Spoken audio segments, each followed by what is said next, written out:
2025ના ચોમાસાના વરસાદનો છેલ્લો રાઉન્ડ ચાલુ થઈ ગયો છે। આજે 28 સપ્ટેમ્બરથી લઈને 2 ઓક્ટોબર સુધી આ વરસાદી રાઉન્ડ ચાલુ રહેશે, જેમાં રાજ્યના અનેક વિસ્તારની અંદર સામાન્યથી મધ્યમ અને મોટાભાગના વિસ્તારની અંદર ભારે વરસાદની સંભાવનાઓ છે।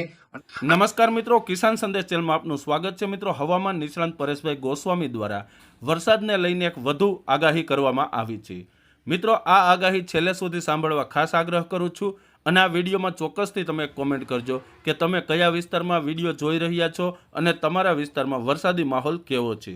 મિત્રો, 2025ના ચોમાસાનો છેલ્લો રાઉન્ડ છે, જે રાઉન્ડ 28 સપ્ટેમ્બરથી લઈ અને 2 ઓક્ટોબર સુધીનો આ રાઉન્ડ છે તે રહેશે। મિત્રો, બંગાળની ખાડીની સિસ્ટમ છે તે મજબૂત થઈ રહી છે અને હાલ મહારાષ્ટ્ર પર લો પ્રેશર છે, જે 24 કલાકમાં વધુ સ્ટ્રોંગ થઈ ડિપ્રેશન બની શકે છે, જેના કારણે 2 ઓક્ટોબર સુધી રાજ્યમાં ભારે વરસાદની આગાહી છે। મિત્રો, કયા કયા વિસ્તારમાં વરસાદ છે તે અસર કરી શકે છે અને કયા કયા વિસ્તારોમાં હળવાથી મધ્યમ વરસાદ થઈ શકે છે, તેની પરેશભાઈ ગોસ્વામી દ્વારા જે આગાહી કરવામાં આવી છે તે આગાહી આપણે છેલ્લે સુધી સાંભળશું અને તમે કોમેન્ટ ચોક્કસથી કરજો, કોમેન્ટ કરવાનું ના ભૂલશો। સાંભળીએ પરેશ ગોસ્વામીએ શું કહ્યું છે। 2025ના ચોમાસાના વરસાદનો છેલ્લો રાઉન્ડ ચાલુ થઈ ગયો છે। આજે 28 સપ્ટેમ્બરથી લઈને 2 ઓક્ટોબર સુધી આ વરસાદી રાઉન્ડ ચાલુ રહેશે, જેમાં રાજ્યના અનેક વિસ્તારની અંદર સામાન્યથી મધ્યમ અને મોટાભાગના વિસ્તારની અંદર ભારે વરસાદની સંભાવનાઓ છે। અનેક જગ્યાએ 2 થી 5 ઇંચ તો કોઈ જગ્યાએ 5 ઇંચ કરતા પણ વધુ વરસાદ વરસી શકે છે, જેમાં ખાસ કરીને જોવા જઈએ તો બંગાળની ખાડીનું જે સાયક્લોનિક સર્ક્યુલેશન હતું એ પશ્ચિમ દિશામાં ગતિ કર્યું અને એ સાયક્લોનિક સર્ક્યુલેશન ગઈકાલે મહારાષ્ટ્ર ઉપર આવીને મજબૂત બનીને લો પ્રેશર બન્યું હતું। એ લગભગ હવે આવનારા 24 કલાકની અંદર મુંબઈ આસપાસ આવીને ડિપ્રેશન બની શકે છે, એટલે કે હજુ પણ આ સિસ્ટમ છે મજબૂત બની શકે છે।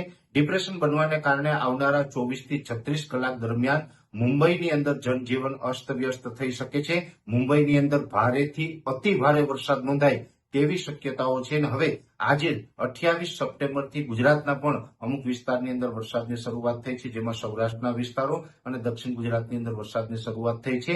હવે આ જે સિસ્ટમ છે એ મુંબઈ ઉપર થઈ અને દક્ષિણ ગુજરાત ત્યારબાદ સૌરાષ્ટ્ર ઉપર થઈને અરબ સાગરમાં પશ્ચિમ દિશામાં આગળ જવાની છે, જેની અંદર આજે 28 તારીખથી લઈને 2 ઓક્ટોબર વચ્ચે જે વરસાદ નોંધાશે, જેની અંદર સૌથી વધુ તીવ્રતા છે દક્ષિણ ગુજરાતની અંદર જોવા મળશે, જેમાં ભરૂચ, અંકલેશ્વર, રાજપીપળા, સુરત, વલસાડ, વાપી, બારડોલી, બિલીમોરા, ડાંગ આ તમામ જે વિસ્તારો છે તમામ વિસ્તારની અંદર 3 થી 5 ઇંચ અને અમુક વિસ્તારમાં 5 થી 10 ઇંચ સુધીના વરસાદ વરસી શકે છે અને એ સાથે સમગ્ર રાજ્યની અંદર આ વરસાદ દરમિયાન પવનની ઝડપ પણ વધી જશે। અત્યારે જે નોર્મલ પવનની ઝડપ છે એ વધી અને વરસાદ જે વિસ્તારમાં હશે એ વિસ્તારમાં 40 થી લઈને 50 કિલોમીટર પ્રતિ કલાકની ઝડપે પવન ફૂંકાશે। દક્ષિણ ગુજરાતમાં પણ પવન સાથે વરસાદની શક્યતાઓ છે। સૌરાષ્ટ્રની અંદર વાત કરવા જઈએ તો ભાવનગર, અમરેલી, ગીર સોમનાથ અને જુનાગઢ જેવા વિસ્તારની અંદર 2 થી લઈને 3 ઇંચ અને 1-2 સેન્ટરમાં 5 ઇંચ સુધીનો વરસાદ વરસી શકે છે। બોટાદ, મોરબી, સુરેન્દ્રનગર અને રાજકોટ જેવા વિસ્તાર છે તેમાં પણ હળવાથી સામાન્ય અને 1-2 જગ્યાએ મધ્યમ વરસાદ વરસે, એટલે 1 થી લઈને 2 ઇંચ સુધીના વરસાદ ત્યાં વરસી શકે છે। પશ્ચિમ સૌરાષ્ટ્રમાં દ્વારકા, જામનગર, પોરબંદર જેવા વિસ્તારની અંદર પણ 1 થી 2 ઇંચ સુધીના વરસાદની શક્યતાઓ છે। દરિયાઈ કાંઠાના વિસ્તારો હશે પશ્ચિમ સૌરાષ્ટ્રમાં, તેમાં 2 ઇંચ કરતા વરસાદ વધી શકે છે। એ સાથે મધ્ય ગુજરાતની અંદર વિરમગામ, સાણંદ, આણંદ, નડિયાદ, ખેડા, વડોદરા, કપડવંત, ગાંધીનગર અને અમદાવાદ જેવા વિસ્તાર છે તેમાં પણ 1 થી 1.5 ઇંચ અને અમુક વિસ્તારમાં 1 થી 2 ઇંચ સુધીનો વરસાદ છે આજે 28 તારીખથી લઈને 2 ઓક્ટોબર દરમિયાન જોવા મળે તેવું અનુમાન છે। કચ્છની અંદર પણ સાર્વત્રિક રીતે અડધાથી લઈને 1.5 ઇંચ સુધીનો વરસાદ વરસી શકે। ઉત્તર ગુજરાતમાં સાબરકાંઠા, બનાસકાંઠા, પાટણ, મહેસાણા અને જે વાવ-થરાદના વિસ્તારો છે એ તમામ વિસ્તારોમાં વરસાદની શક્યતાઓ છે। ખાસ કરીને ઉત્તર ગુજરાતમાં થોડીક તીવ્રતા ઓછી હશે, એમાં પણ સૌથી ઓછી તીવ્રતા છે અરવલ્લી અને સાબરકાંઠા જિલ્લામાં જોવા મળે તેવી શક્યતાઓ છે।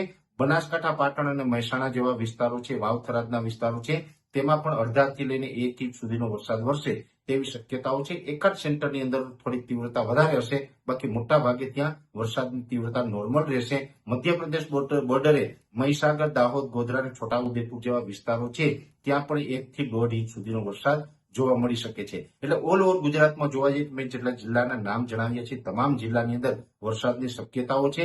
ખાસ કરીને દક્ષિણ ગુજરાતની અંદર સૌથી વધુ તીવ્રતા જોવા મળશે અને બીજા નંબર ઉપર હશે સૌરાષ્ટ્રના ભાગો અને આ વરસાદ છે એ જે વિસ્તારોની અંદર હશે ત્યાં ગાજવીજ અને ભારે પવન સાથે તોફાની વરસાદ જોવા મળે તેવું અનુમાન છે. એટલે આ 28 થી લઈને 2 ઓક્ટોબર સુધીનો આ વરસાદનો રાઉન્ડ છે અને 2025ના ચોમાસાનો અને છેલ્લો રાઉન્ડ ગણવાનો છે. આ રાઉન્ડ પૂર્ણ થયા પછી રાજ્યમાંથી ચોમાસાની વિદાયની શરૂઆત થઈ જશે. એટલે ખાસ કરીને અત્યારે દરેક મિત્રોએ સાવચેતી રાખવાની છે, કેમ કે આ વરસાદી રાઉન્ડ છે થોડોક ભારે રાઉન્ડ છે, પવન સાથે રાઉન્ડ છે. ને અત્યારે નવરાત્રીનો તહેવાર પણ ચાલી રહ્યો છે, ખેડૂતોને પાક હાર્વેસ્ટિંગ કરવાનો છે અને આ ટાઈમે આ વરસાદી માહોલ રહેવાનો છે. આજથી લઈ અને દશેરા સુધી હવે કન્ટિન્યુ નવરાત્રી પૂર્ણ થાય ત્યાં સુધી આ વરસાદી માહોલ જોવા મળે તેવું એક હાલ અમારું અનુમાન છે. મિત્રો, આ વિડીયો છેલ્લે સુધી જોયો આપનો ખૂબ ખૂબ આભાર. મિત્રો, હવામાન નિષ્ણાંત પરેશ ગોસ્વામીની આગાહીને લઈને તમે શું માની રહ્યા છો? આ વિડીયોમાં ચોક્કસથી કોમેન્ટ કરવા નમ્ર વિનંતી.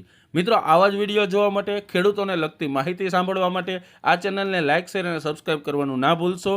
આ ચેનલમાં જો તમે પહેલી વખત આવ્યા હોય તો આ ચેનલને સબસ્ક્રાઇબ કરી આ બાજુનું બેલ આઇકોન છે તે પણ પ્રેસ કરી દેજો, જેથી સૌથી પહેલાં તમને વિડીયોના લાભ મળી શકે. હવે મળશું કાલે એક નવા વિડીયો સાથે. તો અમને રજા આપશો. ધન્યવાદ.